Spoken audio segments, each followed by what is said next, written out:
भाई साहब कुछ लोग होते हैं ना कि दूसरों के मामलों में पंचायती करने चले जाते हैं। उसी तरह से हाल हो गया है ईडी का। इन्फोर्समेंट डायरेक्टरेट जो होता है, ईडी जिसको बोलते हैं ना, कि जांच पड़ताल करता है, कहीं घुस जाता है, किसी नेता पे छापेमारी कर देता है, भले हो या ना हो।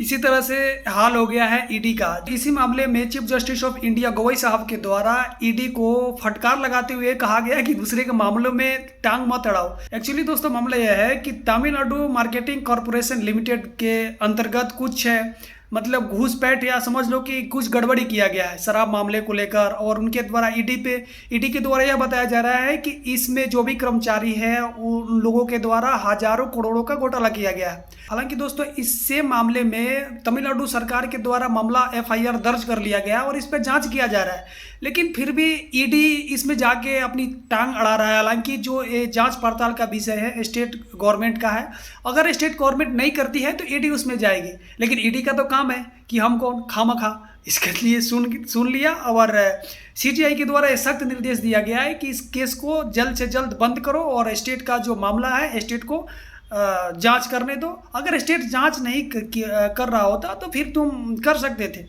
और यही सारी चीज़ें हैं। तो विशेष तौर पे यह है कि ईडी का जिस तरह से मनमानी ढंग से काम चल रही थी कि खामखा वाली, कि हम कौन खामखा, तुम्हारे क्या है तो मैं आ रहा हूँ जांच करने, इस तरह से। तो बस यही मामला है।